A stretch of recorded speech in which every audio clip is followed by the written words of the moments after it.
The Highland Hills tower, the skies close. But the shadows they cast draw the spirits near. After all, tomorrow.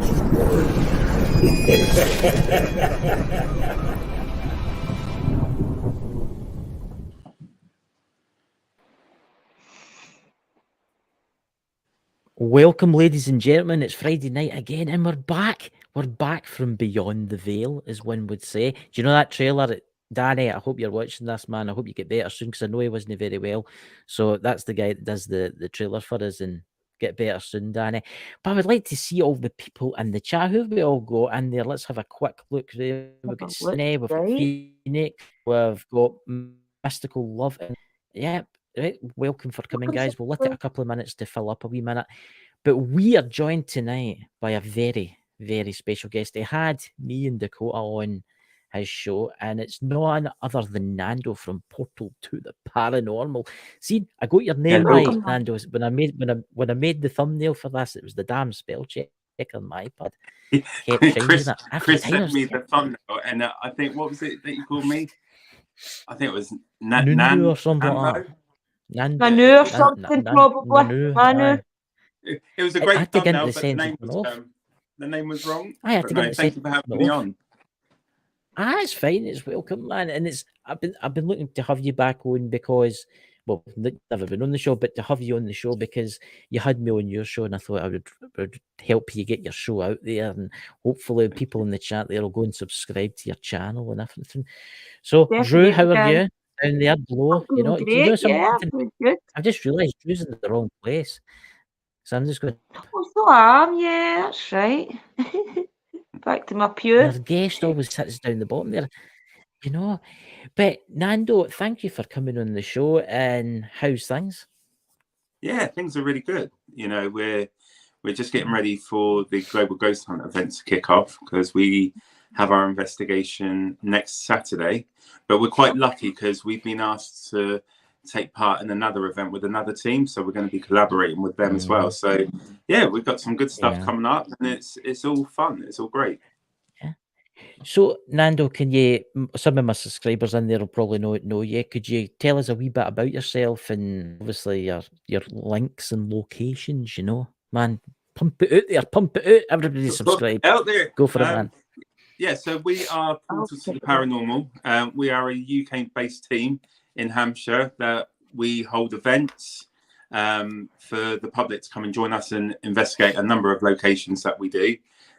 We also have our own podcast, as Chris mentioned that he's been on with Dakota, called Portal to the Paranormal for the podcast, where we interview people from all walks of life of the paranormal. So ufology, crypts, spirits, whatever you're in, we interview.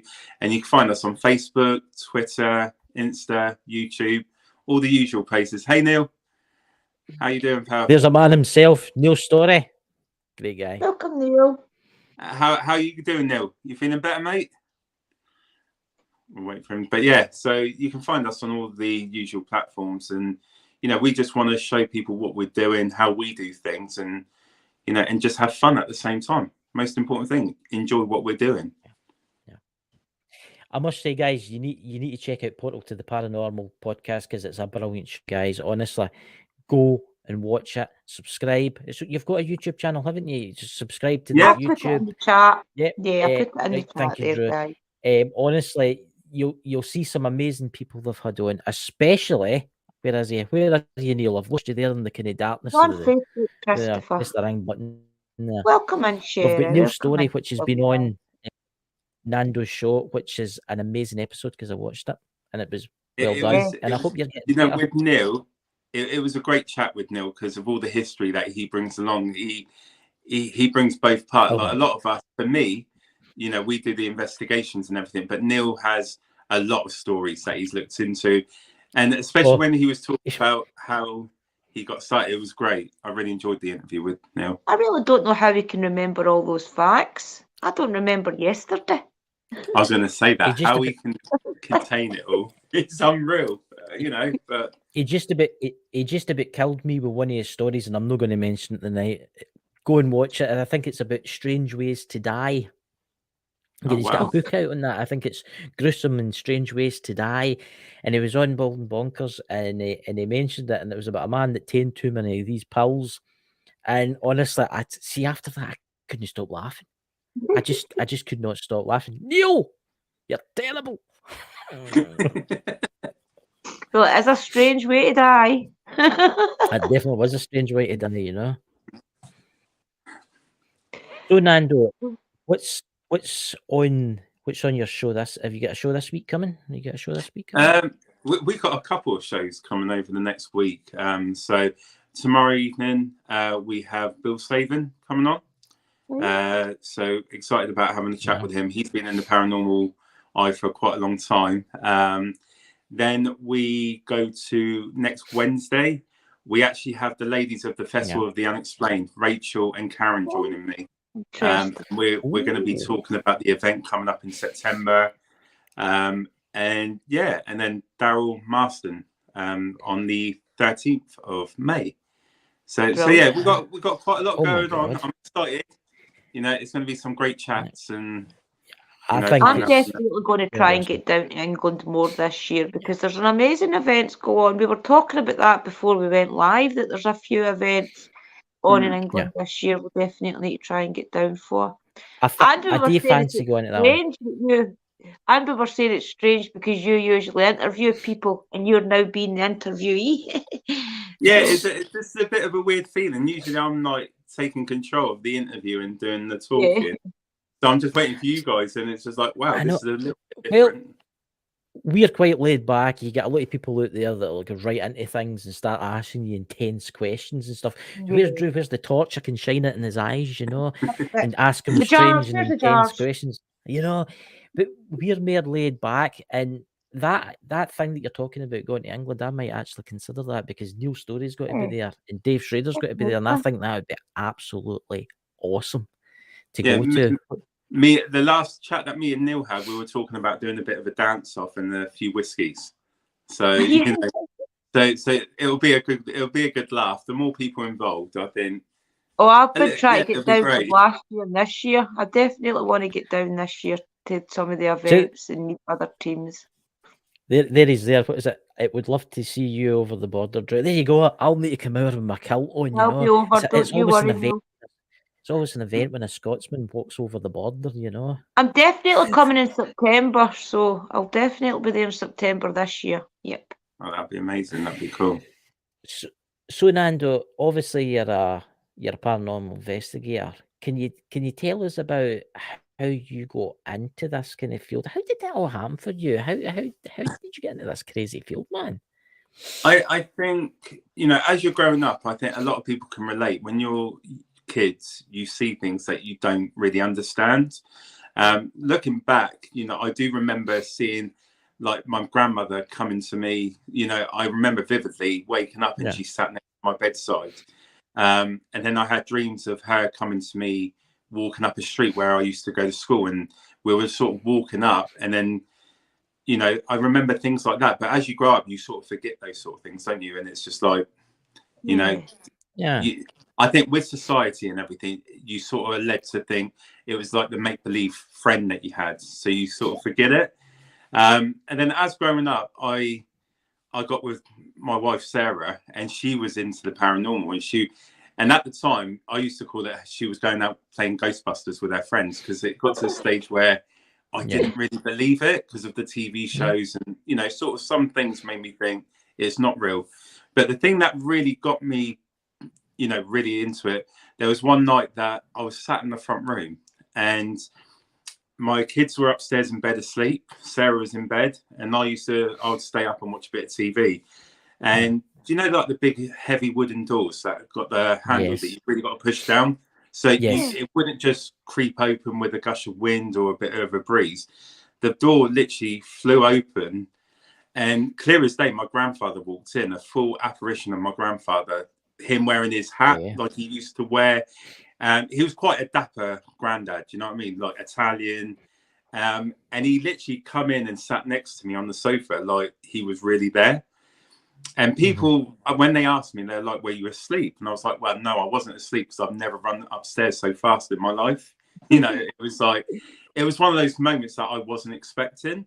And then from there, you know, Sarah had been doing these investigations, and then she come home one night, and you know, we felt something pull our feet at the bottom of the bed. So little things started happening, and then during lockdown, Dan created Portal to the Paranormal, and he said, "Do you want to get involved?" Initially, it was for me to do like background stuff, like getting locations, you know, doing things on social media. But then the more that I was getting involved with it, the more I wanted to see what is true and what isn't. So it's sort of like personal experience and an opportunity that was handed to me by Dan, you know, saying be part of this team and enjoy it. So so that's how I really got involved with it. And do you know what? I've enjoyed it because I didn't realize how big the paranormal community, shall we call it, how big it actually is. And you know, and some of this, it's just been a blast, and it's been amazing since. I mean, the paranormal communities, the paranormal community is absolutely amazing, especially the people in the chat tonight, and Neil Story, Dave Schrader. I'm very honoured to have met all these people, and I never thought I would have got to meet these people, and it's absolutely amazing, you know. And I know what you're talking about. See the big doors that you're talking about. We had one in our house years ago, but we taken it away, and it is really difficult to open. That is quite strange. That is, because you've got to lift the latch up and then pull it open. And I know people that stay in the farm behind me that at night the doors will actually open themselves. Do you know, if it just opened itself and then be that, I'll be like, it might have been some kind of freak accident, you know, something's just done it. But the fact to see him, and the funny thing that I really do remember after that, when I left the room, you know, as I was going upstairs, I could smell the tobacco he used to smoke. I don't know if you guys know, like licorice papers that you used to get. It was like a paper and old Auburn tobacco, and it leaves a very distinctive smell. And that smell, you know, I could smell it for a few days after. Even now, every so often, we smell like someone's smoking in the house, and none of us smoke. So it's just, I really do think that we have proved the paranormal up to a certain extent. With all the different apparitions that people have caught, all the different grade A EVPs and things, I really do think we have proved it. It's just the keeping having to prove it to everybody, isn't it? Every location. I think, do you know, when we're saying about proving to other people, there is the people that just don't believe in it. But I think sometimes, like if I was to say me personally before all this, I think personally part of the reason why I didn't believe it, because maybe I was scared to believe it, because I didn't. It's like you're going into the unknown, and you know. And if we look at it now, there's so many different theories. There's so many different, you know, that people say so many different things. You could say one thing, and someone will say something totally different. So it's like you're stepping into the unknown. And I say this quite frequently. No one can say they are. I don't feel anyone can say that they definitely know everything about the paranormal, because I think there's things. I still think there's stuff that we haven't touched upon that we even know about. God. You know, so and that's my opinion. I don't mean that to say that I'm right, but my opinion is I just think there's so many things out there that we don't know.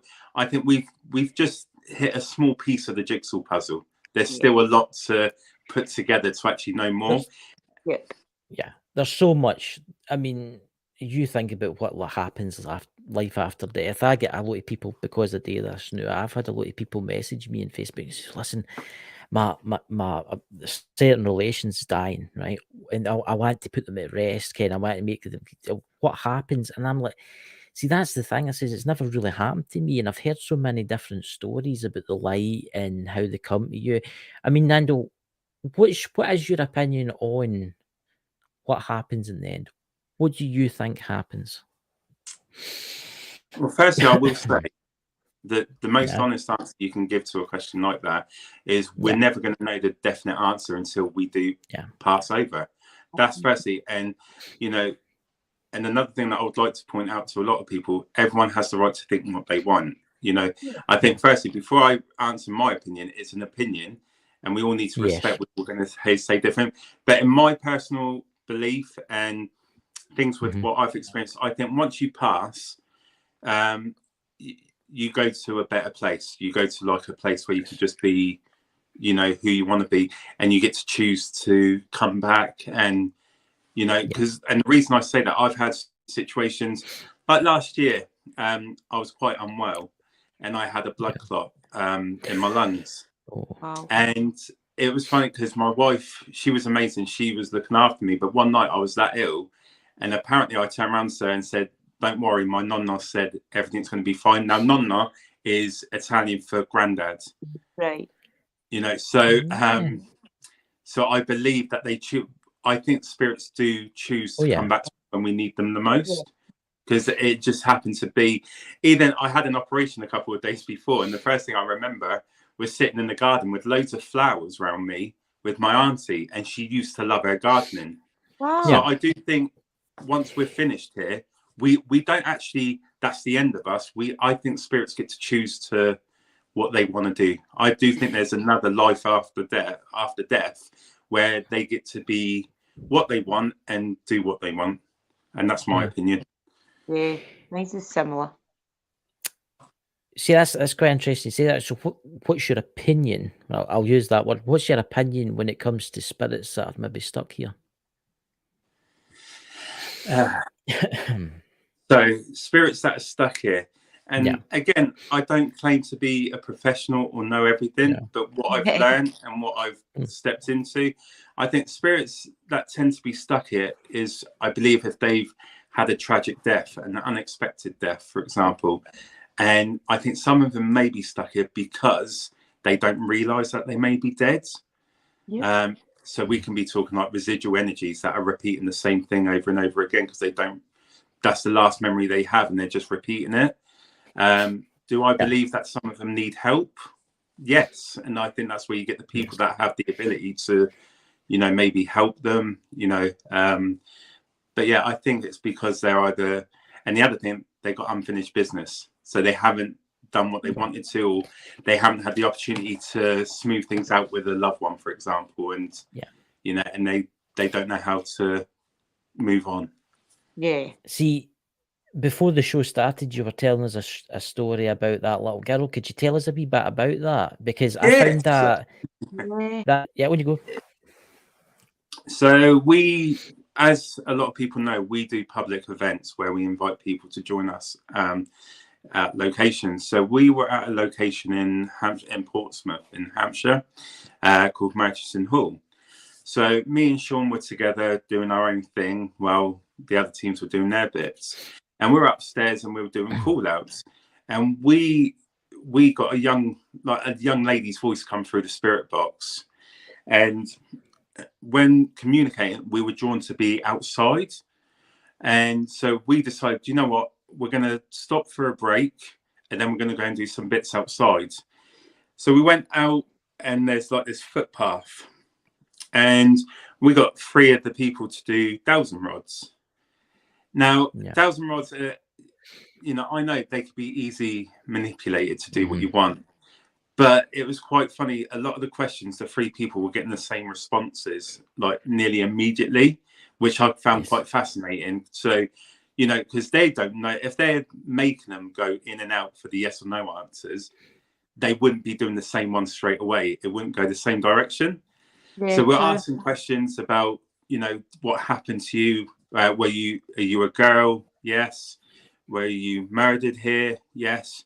And then I think we sort of left it there. We didn't want to go too into it at that moment. No. But then afterwards, we Googled the location to find that, I believe it was in the late 90s, a young 15-year-old. The story was she got talking to someone online who was 21, went to meet them, and then her body was found the next day by a wedding party. She had been, with what they say is, it looked like she had been maybe sexually assaulted and that. But the thing is, to get that sort of evidence is like, we knew nothing about that story until we Googled it. And it just shows how powerful, if you're doing the right thing and you're communicating in the right way and you're being respectful, you will uncover Oh yeah. the history. Usually it's the history that you uncover, but that, Oh yeah. for me personally, Yeah. and again, my opinion is this girl must be stuck because she doesn't really understand, and she must That's be. the sad side, isn't it? And Yeah. the thing you got to think, a 15-year-old, you know, to go through something like that, they still rely on their family. They still rely heavily on their parents. So Yeah. she must, and it was quite upsetting. And you know, when you read the story, Oh yeah. it was like, wow. And I think that was one of the most emotional bit of evidence. Oh yeah. You know, you can't say that's great because of the story behind it, but it just shows how powerful the paranormal world can actually be and what kind of things can be uncovered. I just find that really sad for that poor Oh, soul that's that's sad. just stuck there. I mean, when you go back and you got to try and help her cross over. See, that's not my forte to be able to do something like that. I think, you know, we would need to, you know, find someone that has that sort of ability, because we don't have that. We rely on equipment, we rely on our, you know, everyone being in this field, you do get to learn about your senses and, you know, hearing things that shouldn't be there.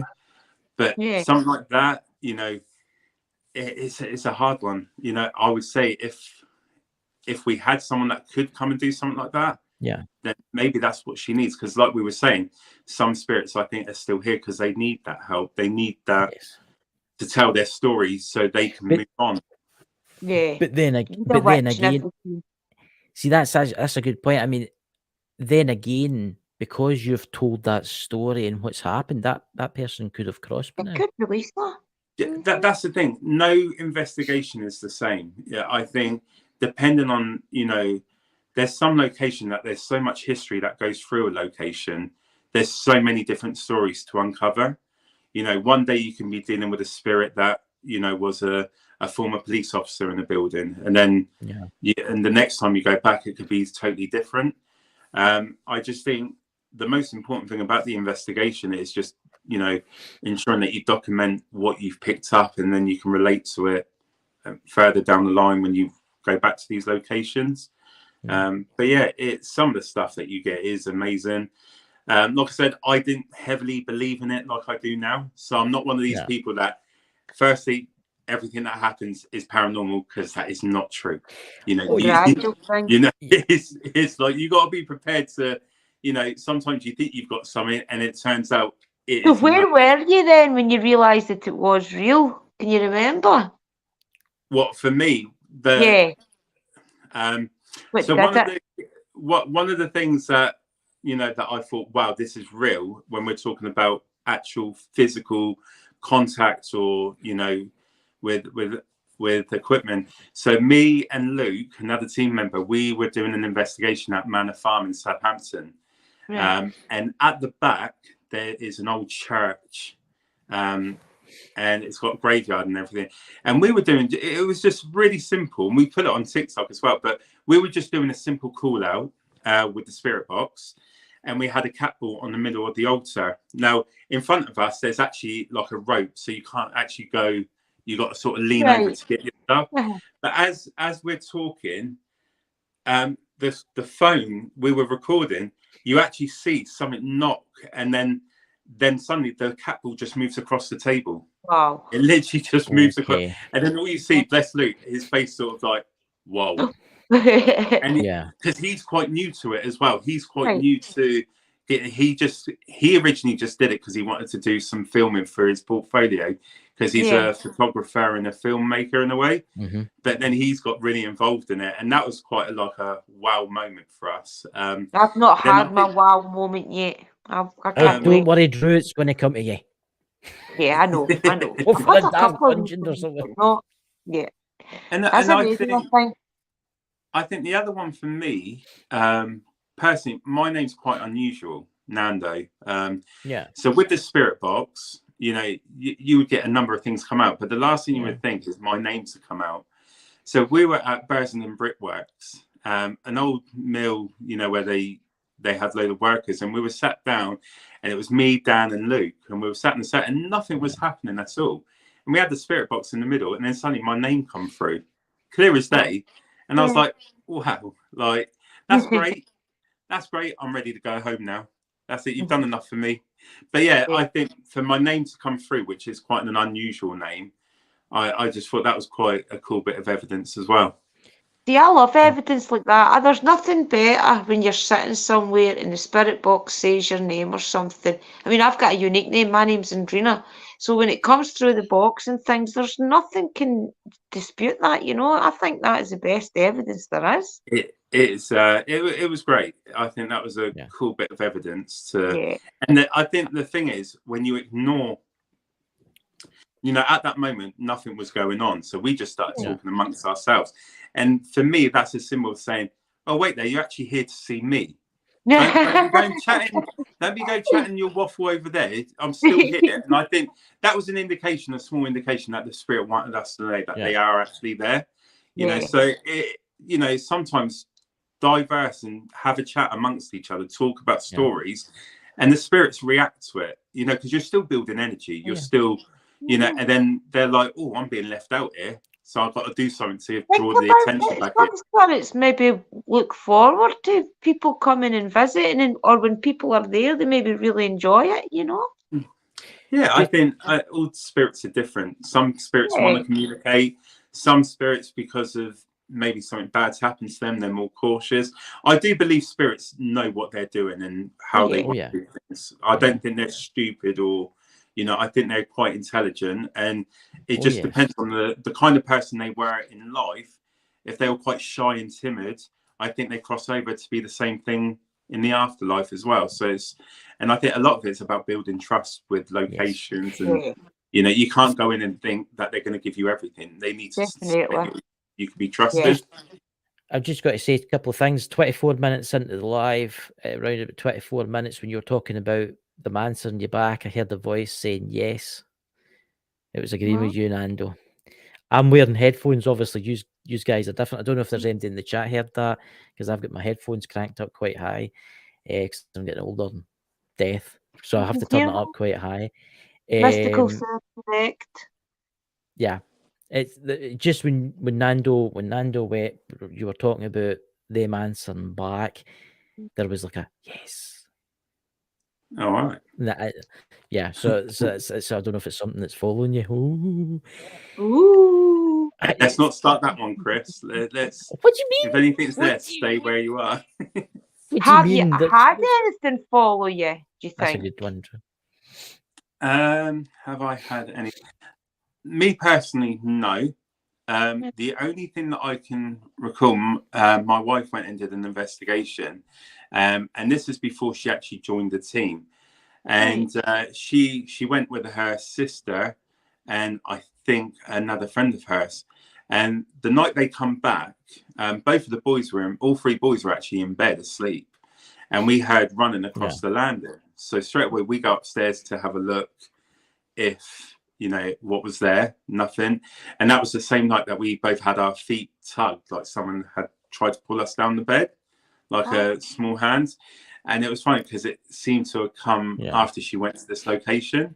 So since then, one thing that Sarah will do, and I think she was like, if there's any spirits here, you've got to stay put. You're not welcome to come with me, because again, you don't realize how powerful the paranormal is. You know, you need to be very vigilant. You need to be very, you need to be aware of your surroundings before just going in and doing anything. Because I do believe you can stir up things sometimes. And when I say stir up, I'm not saying demonic stuff, because I'm not a big thing about demonic. But you know, I think you just need to do your due diligence and understand what you're doing before going into it. See, before you go to do an investigation, it was when I was talking to Neil Story last on a live, he was talking about when he goes to a location, he doesn't use any equipment for the first time. He's like, he walks into have you ever tried this? I've just walked into a location with no phone on, no equipment whatsoever, and just went to like and sat down and used your eyes and your ears and just sat there. And a lot of locations that we go to, we do a pre-walk round anyway before actually putting out all our equipment and just getting a feel for the location and see. And it is so funny, you know, a lot of you know, a number of times we're walking through the tunnel, for example, and you can hear footsteps, like people know that, well, the spirits know that you've attended their location and they're following you to watch what you're doing. So you can hear, or you can see sudden, like in the corner of your eye, you can see someone that's whooshed past you, for example. And you know, I do think, you know, it is good to use your own senses, but you know, again, you just got to be careful the way you're doing it, because you don't want to open yourself up and then suddenly you're overwhelmed with things going on. You know, you've got to be careful. I know exactly. I went to a graveyard once and it was weird. It was weird that I was just wandering about, and it was, you know, it was in the middle of nowhere. And I mean, it was absolutely in the middle of nowhere. There's not a house for like maybe 2 miles away.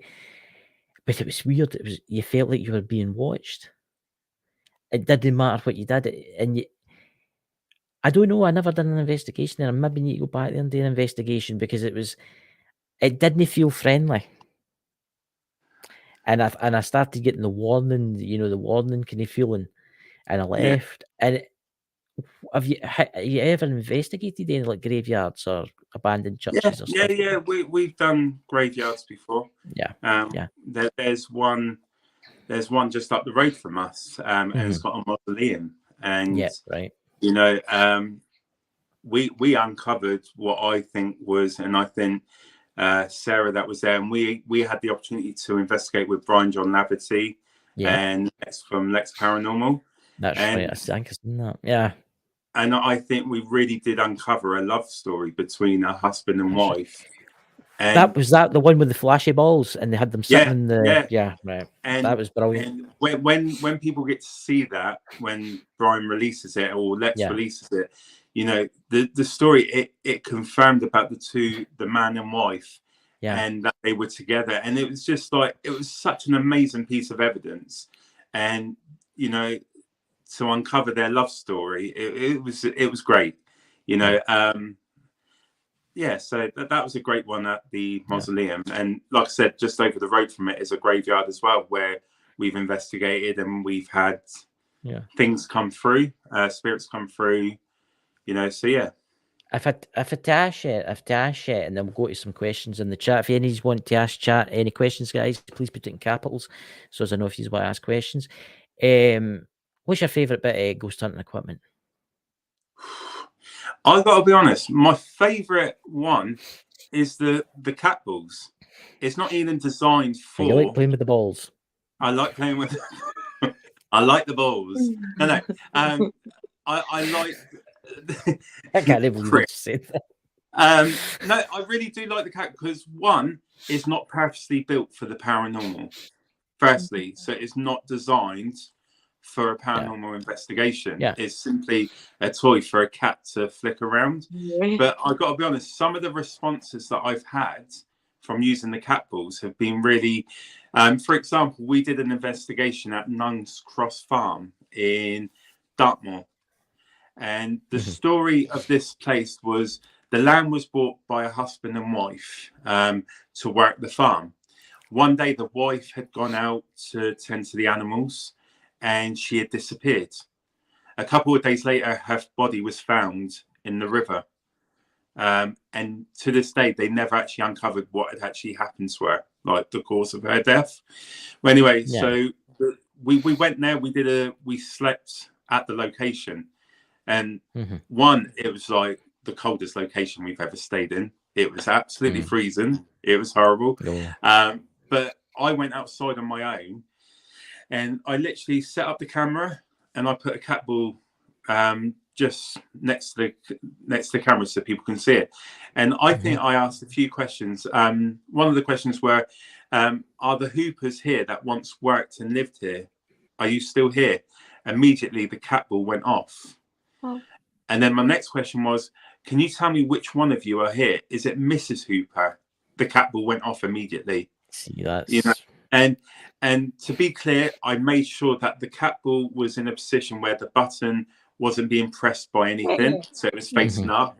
And at that moment, you know, if the cat ball was moved or anything in any way by wind, it would have fallen off the bit of rock that I had it lent on. It was like a rock wall, you know, but it hadn't moved at all. That was the funny thing about it. The ball was still in the same position whilst I was recording the whole thing.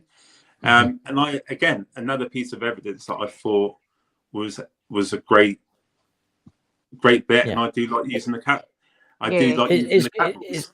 It's like quite them. interesting you say about the cat balls, and I mean, you go to Amazon or going to eBay, you can get them for next to nothing, right? You can get like 3 in Amazon for like £6 or something like that, right? And it's amazing because you get all this equipment like the LSS cameras and stuff like that. You can buy all this really expensive equipment for ghost hunting, and thousands of pounds, thousands of dollars, and a couple of cat balls actually do prove more, than it's shocking. A lot of the stuff, when you see me doing filming, when you see me putting things up on our social media, you'll always see me with a cat ball somewhere, I do think a lot of people have their go-to equipment, what they feel most comfortable using. There's other equipment I do like using, the spirit box.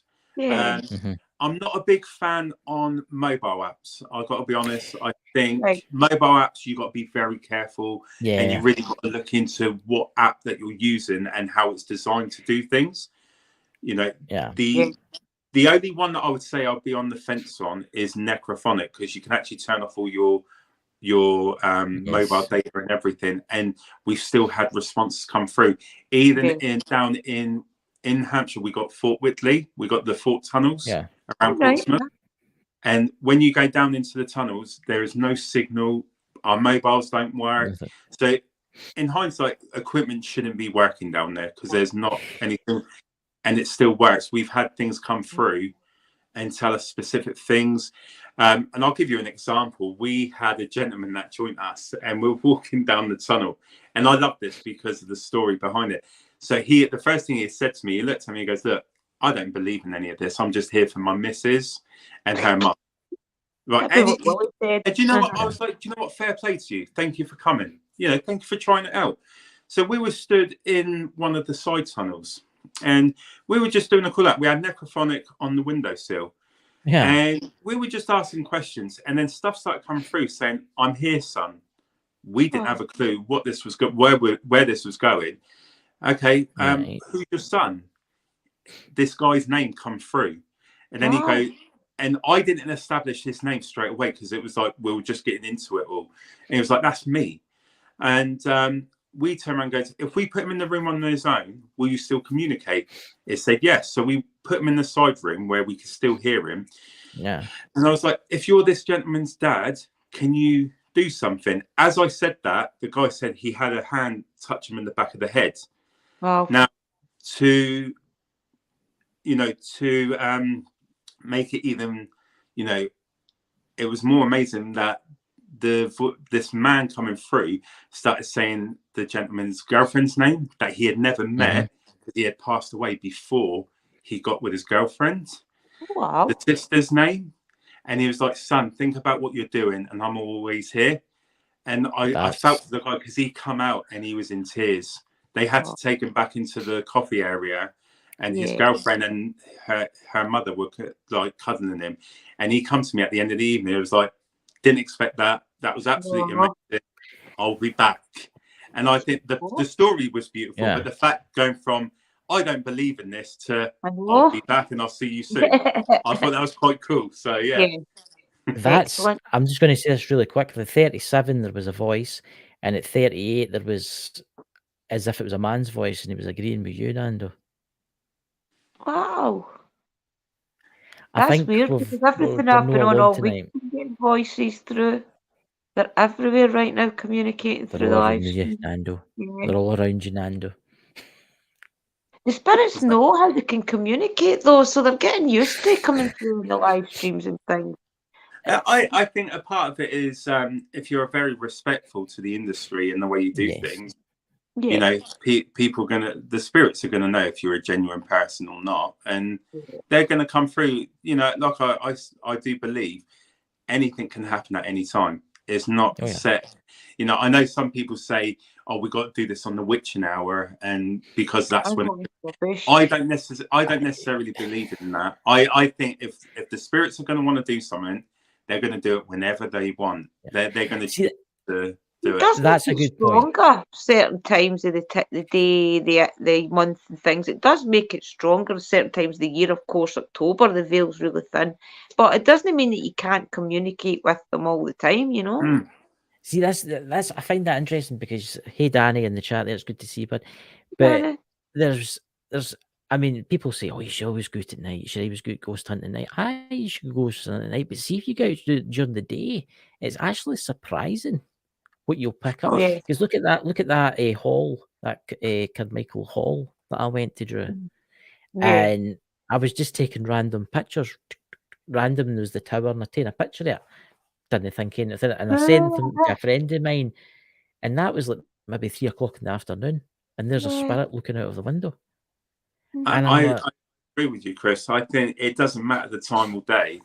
You know, I know people have their, you know, like spooky seasons in October. That's when I just think, you know, I just think anything can happen at any time in the day, in the night. I just think it is just deep down, I think, as if spirit wants to communicate, if spirit wants to come forward, you know, and I think that's why it happens, because they feel they want to. Because I'll be honest, there's sometimes that we go out to a location and nothing happens at all.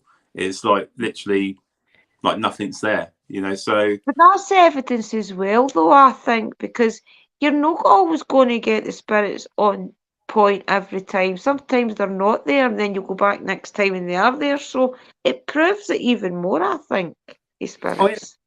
Yeah, I think, or the thing is, if you're new to a location and the spirits don't know you, they're scoping you out. Like we do. When we meet someone for the first time, you're not going to give them everything about you, because you need to, you know, find out, are they an honest person? Are they trustworthy? Is it the kind of person that you want to be associated with? And I think that's the same with spirits. They want to know, are you going to come in and be one of these people? And I hate to say it, you know, these people that fake evidence, you know, that fabricate their stories. You know, or shout at them. You know, that's what I was just going to say. That's my problem with lightness that comes into this. When you go, so, what was that, Chris? When you go, Nando, I just got to say the politeness with like ghost hunting, kind of like bursting in the door and starting shouting and swearing at the ghost to try and get a reaction off them. It's not going to work. Aye. And I think, you know, and people that make out evidence, you're disrespecting the location, you're disrespecting the spirits that are there. You know, I know, and people might agree or disagree with me. I know there's some people on the TV that are true to what they do. I believe that they are doing it right, but there is people that are lying. And you know what? You're falsifying it, and you're giving people false pretenses. You know, you're giving people a false representation of the paranormal field. And I think that's why spirits, and then when we capture evidence that we're being truthful about, it's harder for people to believe it, because, you know, I think people are starting to realize that the TV is not as it's portrayed to be. Do you know what I mean? Like, it's look, it's like they're faking. They are faking it. Some of the stuff they're trying to make it as scary as possible, right? And fear sells. Fear makes money, right? There's investigators out there that daily expect shows that I'm going to name about, and they're absolutely fantastic, and they do it the right way, and they're professionals about it. But then you get ones that have been out for like years, and I don't know how they make all that money, because I can't even watch it anymore, because it's just utter shit.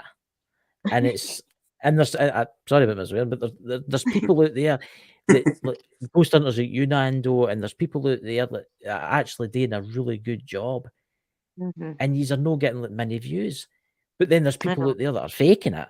Oh, there's a demon. See, that really annoys me, by the way. Demon, that it really annoys me. It's highly unlikely you're going to run into a demon. It's very unlikely. With you for a start. The demon, the demonic side of things. Now, firstly, and I said this earlier on because I was talking to like AJ and Robin, we were having a chat. I do believe there's things out there that we don't know what they are. But you know, I don't believe. And again, this is YouTube, like big YouTubers, TV show. Something bad happens. It's demonic. It's something bad. Now, it's demonic. If a spirit that's passed on was I don't know how to put, was a bit of a grumpy old so and so in life, they're going to pass on with that same kind of character, aren't they? And because that's what they portray, people are too quick to say this is demonic, this is And you know what? We've done loads of locations, and I honestly don't feel we've ever come to. And we've done locations that have been put on TV as well, that people are saying something's demonic there. And you know, I don't believe. I just think sometimes it's a pissed off spirit that doesn't want to communicate, and it does something to.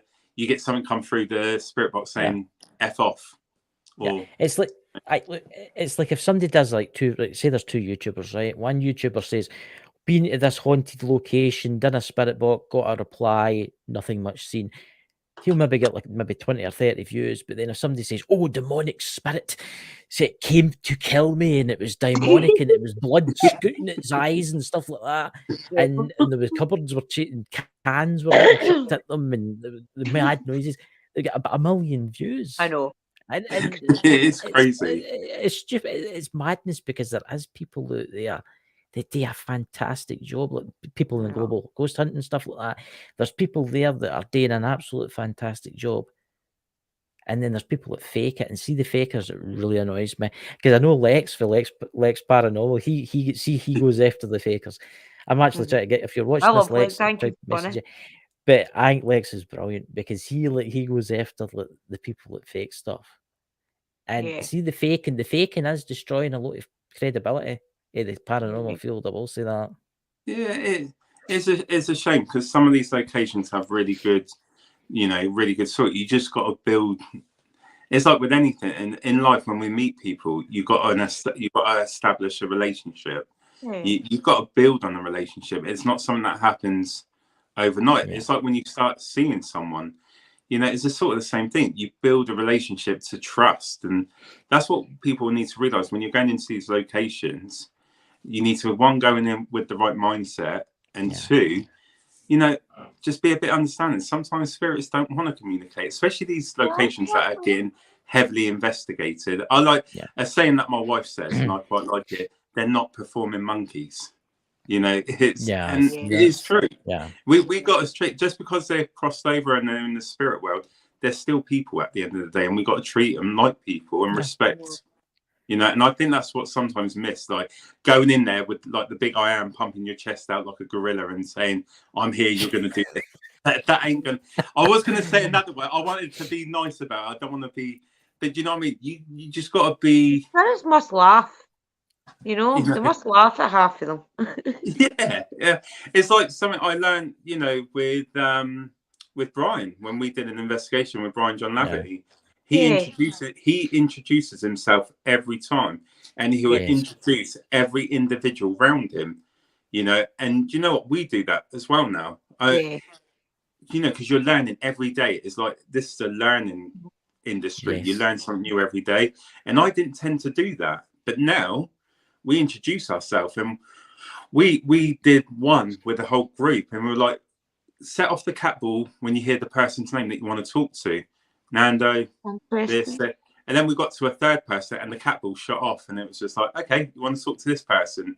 This person, do your talking. And if you do it the right way, you will get some good evidence, and you will get some. All I say to people is, be prepared. It's not like it is on TV. If you want real investigations, you got to be prepared. It's like going fishing. You cast your rod, and you got to be prepared to wait for a bite. It's not going to happen. People want to go for an hour and get hundreds, whereas it takes hours upon hours to get one word. Yeah, exactly. And sometimes it might be the smallest fish in the pond, but that's what you're going to get that day. And it's the same with the paranormal.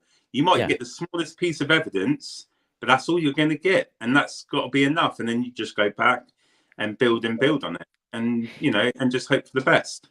Yep.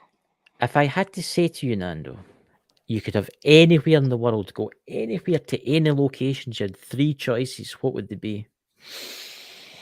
Anywhere in the world? Anywhere. Oh, blimey. 3 choices. Well, I was going to ask you where your favourite type of location was to investigate. So maybe that'll be a 2-in-1. My favourite one that we've done to date, based on the evidence, is Nuns Cross Farm.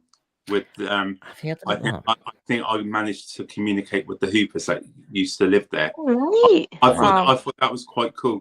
And that Uh-huh. location, again, we were in like the house was it's a derelict house. There's no running electricity in the house whatsoever. I think I've seen that one. And it's in the middle. That's- When I say in the middle of nowhere, it's in the middle of nowhere. It Yeah. was like there's nothing, literally nothing around it. And I thought that was quite cool because we were sat in what I would say the dining room, and we had a ball where the fireplace was, and we were all sat at the table. And out of nowhere, this ball just moved and went shotting across the room. The table moved on its own. So that was quite a cool location. Another location I liked was Oxford Castle and Prison. We did a sleepover there, and that was me and Dan slept in the punishment tunnel that night.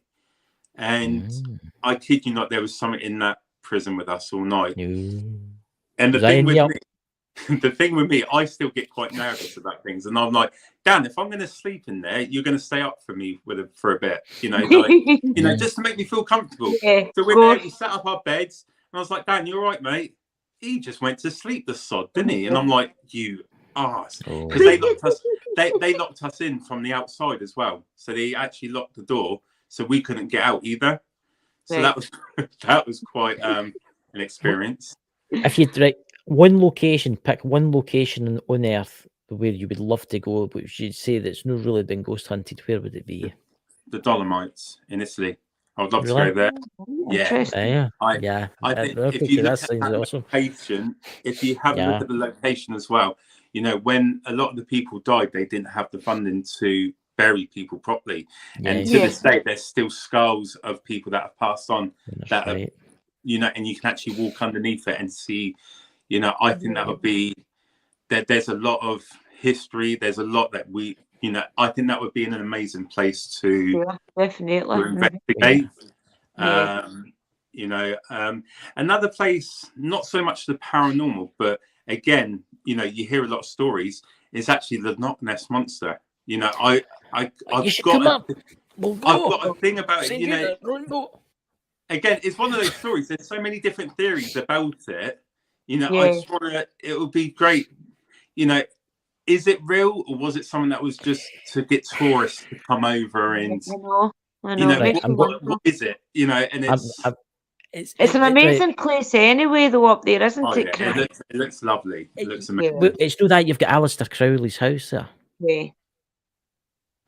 And and there's a lot of ley lines run through there. As a Scotsman from my home country, there's a big monster that lives there if you're American, come on your holidays. But anyway, a jumper.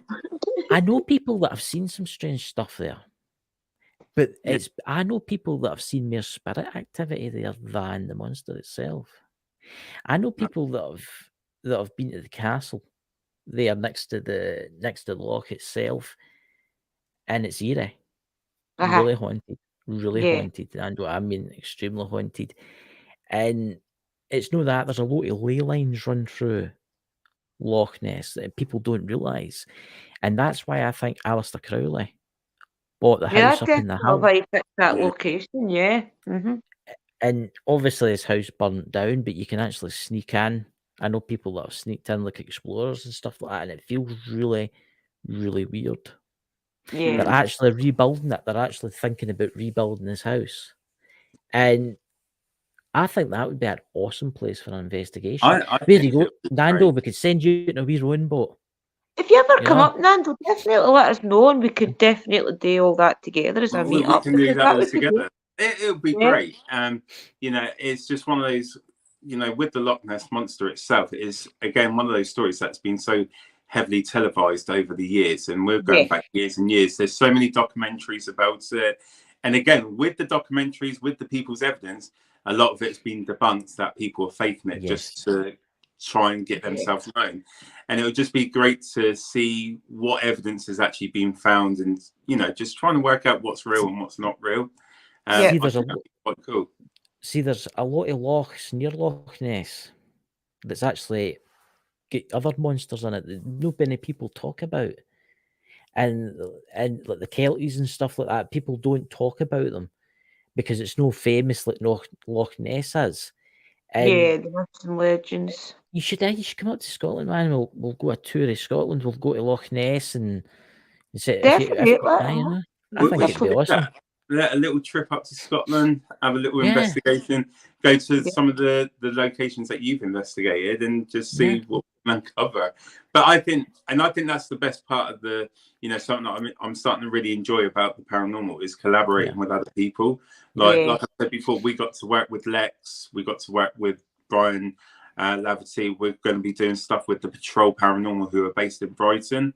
It's just great to get to know, and through this podcast as well, we've got to meet a lot of great people, so many different characters, and it's just been awesome. It's an awesome experience, and it's just fun. It's really, truly a great.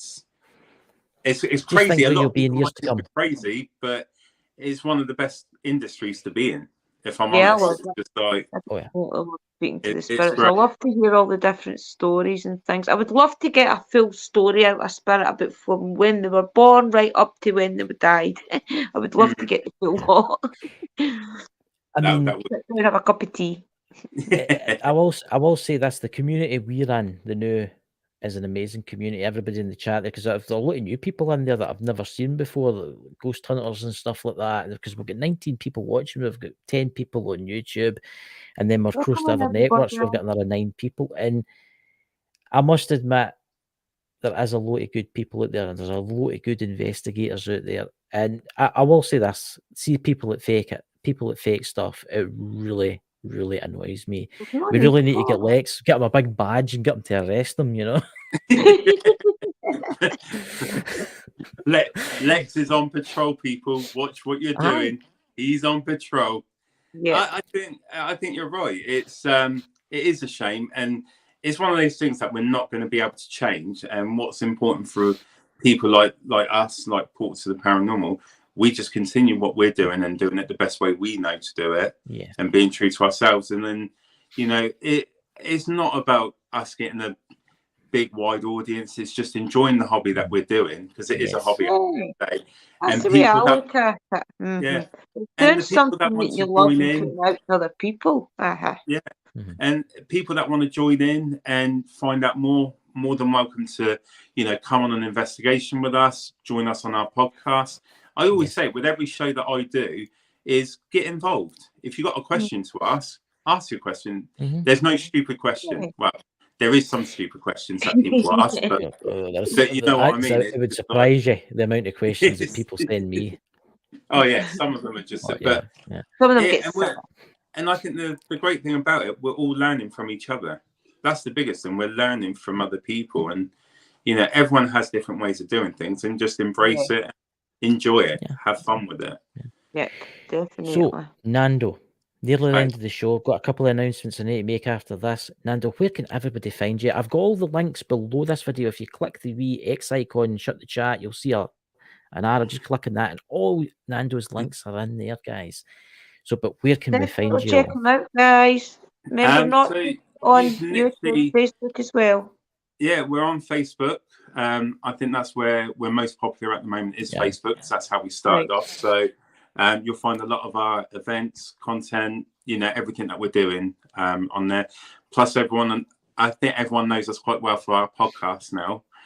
So you can find us on YouTube, you can find us on Facebook.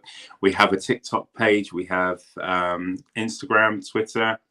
So we are out there. So wherever you want to follow us, like I said, what we try and do is bring people together from different walks of the paranormal with our podcast, have chat, have fun with it, and with our investigations. When we do go live, we leave the cameras rolling. So if you want to just watch what we're doing or watch one of the other rooms, you can choose how to watch, really. I think it's interesting. I've watched a few times. I think it's really good. And I'll be down to see you all this year. So we'll be at the Festival of the Unexplained this year. And we're really excited because we know Dave's going to be there, Neil's going to be there. I think you're going to be there, Drew, aren't you? Yeah, I'm definitely going to try and come this year. I was so disappointed last year. It's going to be a great event. And to meet everyone, it's great talking to people online, but to meet them in person, I think You know, like me and Neil said, I don't know if Neil's still in the room, but we said we're going to have a couple of drinks Neil, and are you there? throw out some dance moves on the dance floor, show I people. think because definitely, I think the American teams always go to meet and greets and different things, and Yeah. there's always events. I feel as if in Britain there's not many events, or maybe it's just because of lockdown and things that it's just now starting back up. But I really do feel as if we could have more events even in Scotland. It's a big meet up and things. I think it's getting there. I think Yeah. more and more people over this side of the water are starting to believe in it a lot more. Yeah. And I think with the Festival of the Unexplained, you got Parameet, that's done by Yeah. Neil Packer. You know, another great event that's put together. And I think eventually it will start getting more popular, and then you'll see a lot more coming out of the woodworks. And, you know, it'll just be great for all of us crazy people that run into the dark to be in one room together and have a laugh. So it's definitely. I think it's brilliant. Yeah. I mean, do you know something? That's a good idea. I mean, it'd be good to have something like that in Scotland, because Scotland doesn't really throw haunted events like that, and it's actually maybe something to work on, because there's so many haunted locations you could probably throw that. There is a few, but they're booked right out though. There's a few like ones in Glasgow and things, the scare rooms, but they're booked way up to next year and things. As soon as they opened, it was just, you know. I know. I mean, I think I might go to that one too with Neil's story, because I've got one of his books there, and I get him to sign it, you know, like that, you know. But anyway, ladies and gentlemen, I would like to thank you all for coming tonight. We've actually got a big announcement on Bolton Bonkers tomorrow night. We'll be on a little bit earlier. We're going to be talking about prophecies. What do you know about prophecies, Nando? Like, you know, like Nostradamus and Edgar Casey and Baba Vanguard. You know the prophecies that say like the end of the world and stuff. Do I know a lot about them? I'll be honest, I don't. You know, so it'll be something interesting to watch, and you know, watch you, and I'm sure you and Dakota I've been have reading up, time talking about it. I'll be watching, having a laugh. I've been watching stuff all week. I've been watching stuff. The big events and things that Nostradamus and things kind of foretold. That's about all I know. Is the big events that he kind of foretold, but that's that. There's a lot of people out there that have predicted things that have came true, so it'll be quite interesting to talk about that kind of stuff. But we've actually got a surprise. We've got a special show lined up tomorrow after it. Obviously, we're talking about Nostradamus and stuff like that, but be in a little bit earlier, guys. We'll be a wee bit earlier, because we've got something special planned. New York, and that's what I'm going to say. You know, see, I like to get folk going. You know. You're going to a cabaret, Christopher? What's that? You're going to a cabaret in New York. New York is one of those cabarets. Is that what you're trying to tell us? You're going to be dancers. Can you imagine Chris and it's becoming a dancer. I'm his manager.